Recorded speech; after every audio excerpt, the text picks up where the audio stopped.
জেলখানার চিঠি। অনুবাদ সুভাষ মুখোপাধ্যায়। মূল নাজিম হিকমত।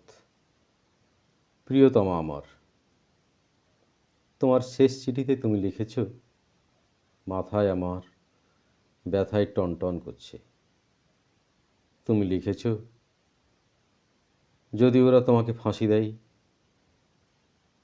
তোমাকে যদি হারাই, আমি বাঁচব না। তুমি বেঁচে থাকবে প্রিয়তমা। বধূ আমার, আমার স্মৃতি কালো ধোঁয়ার মতো হাওয়ায় মিলিয়ে যাবে। তুমি বেঁচে থাকবে আমার হৃদয়ে, রক্তকেশী ভগিনী বিংশ শতাব্দীতে।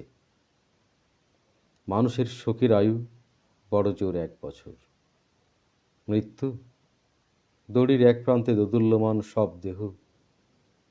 আমার কাম্য নয় সেই মৃত্যু। কিন্তু প্রিয়তমা আমার,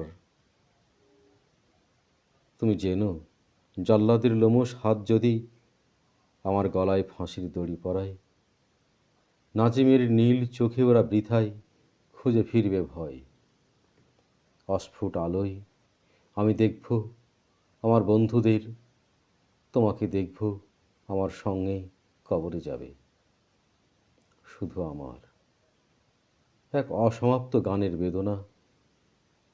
বধূ আমার, তুমি আমার কোমল প্রাণ মৌমাছি, চোখ তোমার মধুর চেয়েও মিষ্টি। কেন তোমাকে ফাঁসি দিতে চাই? বিচার সবেমাত্র শুরু হয়েছে। আর মানুষের মন্যুটা তো বোটার ফুল নয় যে ইচ্ছে করলে ছিঁড়ে নেবে। ও নিয়ে ভেবো না, ওসব বহু দূরের ভাবনা। হাতে যদি টাকা থাকে, আমার জন্য কিনে পাঠিও গরম একটা পাজামা। পায়ে আমার বাদ ধরেছে, ভুলে যেও না।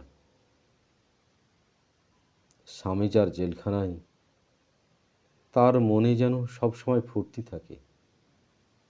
বাতাস আসে, বাতাস যায়, চেরির একই ডাল একই ঝড়ে দুবার দোলে না। গাছে গাছে পাখির কাকলে, পাখাগুলো উঠতে চায়, জানালা বন্ধ, টান মেরে খুলতে হবে। আমি তোমাকে চাই। তোমার মতো রমণীয় হোক জীবন, আমার বন্ধু, আমার প্রিয়তমার মতো। আমি জানি দুঃখের ডালি আজও উজাড় হয়নি, কিন্তু একদিন হবে। নতজানু হয়ে আমি চেয়ে আছি মাঠের দিকে।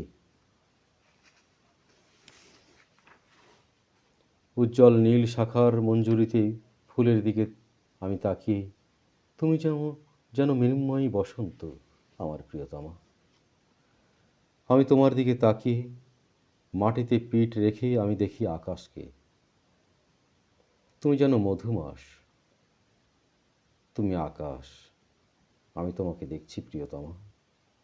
রাত্রির অন্ধকারে গ্রাম দেশে শুকনো পাতায় আমি জ্বালিয়েছিলাম আগুন। আমি স্পর্শ করছি সে আগুন। নক্ষত্রের নিচে জ্বালা অগ্নিকুণ্ডের মতো তুমি, আমার প্রিয়তমা। আমি তোমাকে স্পর্শ করছি। আমি আছি মানুষের মাঝখানে, ভালোবাসি আমি মানুষকে, ভালোবাসি আন্দোলন, ভালোবাসি চিন্তা করতে। আমার সংগ্রামকে আমি ভালোবাসি।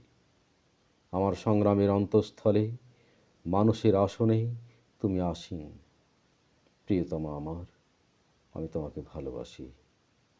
বেঁচে থাকার অনেক আশা প্রিয়তমা। তোমাকে ভালোবাসার মতোই একাগ্র বেঁচে থাকা। কি মধুর, কি আশায় রঙিন তোমার স্মৃতি।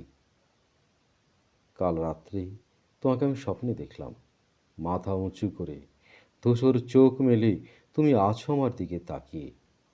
তোমার আর্দ্র ওষ্ঠাধর কম্পমান, কিন্তু তোমার কণ্ঠস্বর শুনতে পেলাম না। কৃষ্ণপক্ষ রাতে কোথাও আনন্দ সংবাদের মতো ঘড়ির টিকটিক আওয়াজ বাতাসে গুনগুন করছে মহাকাল। আমার ক্যানারির লাল খাঁচায় গানের একটি কলি, নাঙ্গল চষা ভুঁইতে মাটির বুক ফুঁড়ে উদ্গত অঙ্কুরের দুরন্ত কলরব। আর এক মহিমান্বিত জনতার বজ্রকণ্ঠে উচ্চারিত ন্যায্য অধিকার। তোমার আর্দ্র ওষ্ঠাধর কম্পমান। কিন্তু তোমার কণ্ঠস্বর শুনতে পেলাম না। আশাভঙ্গের অভিশাপ নিয়ে জেগে উঠলাম, ঘুমিয়ে পড়েছিলাম বইতে মুখ রেখে। অতগুলো কণ্ঠস্বরের মধ্যে তোমার স্বরও কি আমি শুনতে পাইনি? যে সমুদ্র সব থেকে সুন্দর, তা আজও আমরা দেখিনি। সব থেকে সুন্দর শিশু আজও বেড়ে ওঠেনি। আমাদের সব থেকে সুন্দর দিনগুলো আজও আমরা পাইনি। মধুরতম যে কথা আমি বলতে চাই, সে কথা আজও বলিনি। আমি জেলে যাবার পর আগের চেয়ে অনেক উজ্জ্বল হয়েছে দিন, আর অন্ধকারের কিনার থেকে ফুটপাতে তাদের ভারী হাতে ভর দিয়ে তারা অর্ধেক উঠে দাঁড়িয়েছে। আমি জেলে যাবার পর সূর্যকে 10 বার প্রদক্ষিণ করেছে পৃথিবী, আর আমি বারংবার সেই একই কথা বলেছি। জেলখানায় কাটানো 10টা বছরে তাদেরই জন্যে যারা মাটির পিঁপড়ের মতো, সমুদ্রের মাছের মতো, আকাশে পাখির মতো অগণিত, যারা ভীরু, যারা বীর, যারা নিরক্ষর, যারা শিক্ষিত, যারা শিশুর মতো সরল, যারা ধ্বংস করে, যারা সৃষ্টি করে, কেবল তাদেরই জীবন বৃত্তান্ত মুখর আমার গানে। আর যা কিছু, ধরো আমার জেলের 10টা বছর, শুধুমাত্র কথার কথা।